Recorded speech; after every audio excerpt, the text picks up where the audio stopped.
Hello, welcome, this is Don. Don, Kryptonium, one and only powerful masculinity, strength, wisdom, money, success, fame, glamour. If you like this, remember to smash the like button. Today, finally, we got some transparency that we deserve from Interchain Foundation. They provided the plan and the funding going into the future. So we are going to look into this, and of course, we are going to compare to other foundations, how they do, how they manage the funds. Does Interchain Foundation has the plan to sustain the growth and the funding of the ecosystem? To get clarification, remember, smash the like button once again, subscribe and comment your opinion. As promised from Interchain Foundation, they provided the full transparency that we, community, deserve. With that in mind, they say, rebuild infrastructure, goals and trust that was maybe shattered, but now we are going to have very big trust. So to give you a breakdown of the Interchain Foundation reserves, they started with 10% Genesis supply. As of now, I believe they hold around 15 million atoms, that is over 200 million in US dollar values. On top of that, 400 bitcoins, we can round it up to $10 million, and I believe 38,000 Ethereums. Let me know if there are other assets that Interchain Foundation is holding. So they came and said, we are going to have roughly $40 million burnout rate. So let's find out, is it too little? Is it too much? Is it fair? Can we see how much the certain entities are being funded? So when we open this is the funding plan that they have. So this is more likely where this $40 million will be allocated. My question is how you also can sustain the $40 million. As we know, they have over $200 million in the Atom assets. If they would stake all of that, that would account around $40 million of the stake in revenues. But you need to understand that this is not the real yield. This $40 million are not the yield that comes from the investment, but the yield that comes from the inflation, which is rather the issuance of new tokens, right? So it's not really something sustainable and not something very safe as the form of the investment.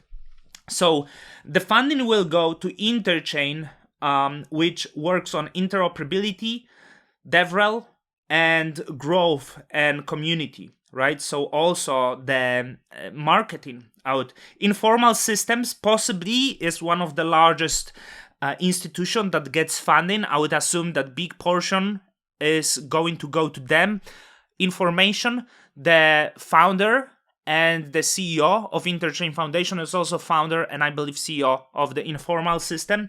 Region Network will get funding for applications and the framework. You have binary buildings. Some of the institutions I don't know. We have Strangelove Ventures, probably gonna get substantial amount of this funding because they work on all consensus, interoperability, on the Cosmos Hub, and also on security testing framework, which is interesting to see because I have heard from the head of the Strangelove that there is no incentives for the builders, but it seems there is there is actually incentive for the builder, right? Synapse is the company behind Osmosis, and to be honest, I think Osmosis is one of the largest contributor to the Cosmos Hub and the ecosystem as such. So great for them. Confio, we addressed some of that. Some of the companies like B9 Lab, I believe it's like marketing company, also community and growth. So institutions get for community marketing and growth, and some other Composable Finance, I believe they might be out as there is like some shady stuff going on here.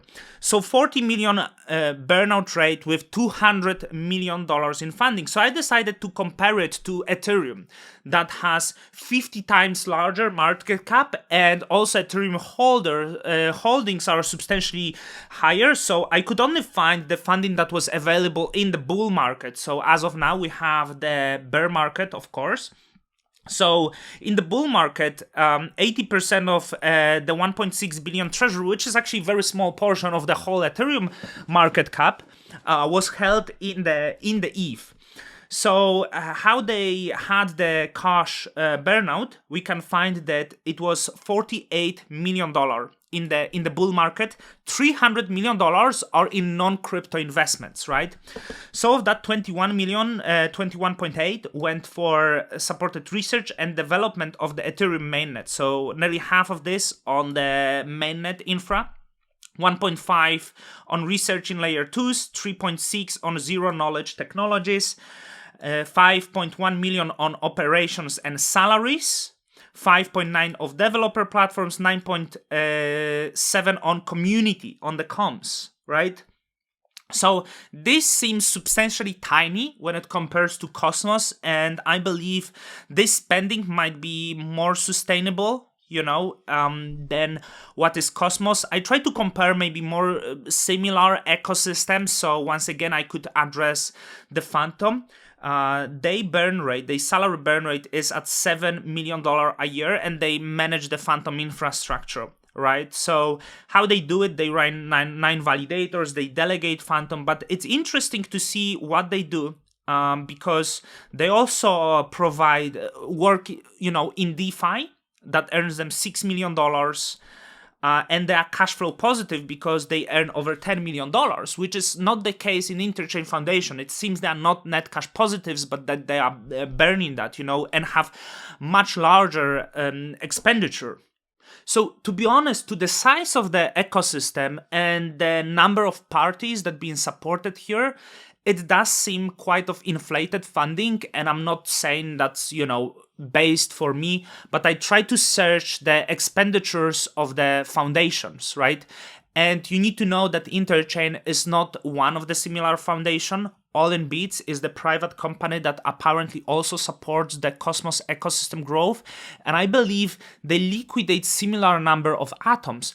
What's really interesting to see that despite this heavy money printing, you need to understand that all of this money comes from issuance of new tokens. This doesn't suppress the price, which is interesting because it seems like investors and community is so strong that they provide the buying pressure, which gives liquidity to those institutions. What I would like to personally see as the strategy of Interchain Foundation, I would like to see more of the transparent process who is receiving grants, because it does appear that all of these foundations that receive it are indeed very much insider driven, informal system, and people that were engaged into this. There is no details shared of how much is being spent to this party. And, for example, even Ethereum, they share how much they spent on particular ventures over here, which we don't really see. I do believe that Interchain Foundation will not be sustainable if this is the only one model.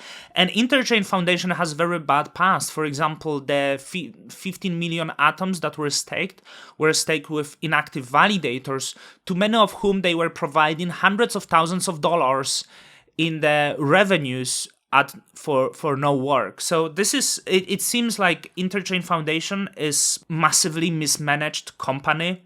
To compare to some other ventures, through the years, Interchain Foundation just liquidating the tokens, we didn't see the Interchain Foundation trying to find the real yield. They could easily diversify the Ethereum portfolio and use it in the DeFi to earn actually the real yield in the applications that were there.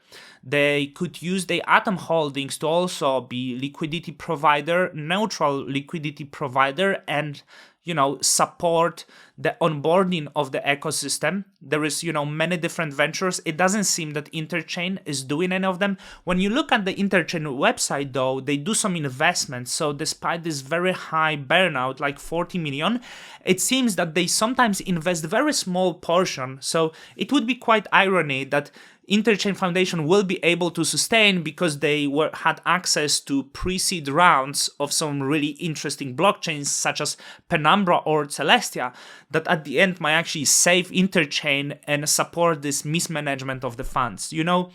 Some people were saying, do I claim that it means that Interchain should spend 50 times less because they are 50 times smaller than Ethereum? No. But more transparent funding that is equal, and comparable to other ecosystem despite of the size, use similar ecosystem and see how it's distributed. I do think it's not very clear. And as I said, Cosmos has many weird institutions, 40 million, selling pressure from ICFs, millions of dollars being sold by the all-in beats to support their own circles. I do believe that Cosmos is in big troubles. I know that new members of community that offer were coming had not received, support similar to those institutions. What I want to say also that despite liquidations of over hundreds of millions of dollars, all in beats liquidated probably around $100 million, ICF liquidated more than that across the years, we have not seen the changing innovation in the Cosmos ecosystem. When you look at the Ethereum and other ecosystem, it was the Ethereum where we first got the Uniswap, which really changed the view at the DeFi and started all of the DeFi summer. It was Ethereum where lending borrowing platforms started and are now very sustainable. We didn't really have this innovation in Cosmos. We have great technology innovation and great infrastructure innovation, but we don't have the product innovation. All of the products in Cosmos are in fact the copies. And I don't know if it's possible without that product innovation to work and sustain anything. It's quite interesting. People love to say that Cosmos has this great technology, but we don't really have the innovation of the products that support participation in DeFi. We do have Osmosis, but what's also interesting to see here, all of the exchanges in Cosmos rely on not a real yield, but on the additional token issuance, while already many exchanges in Ethereum now rely purely on the real yield. That shows you how much far behind we are. So let me know what you think. You can check the articles about the foundations, how it's spent. And with that, Don Kryptonium's out. Till the next time.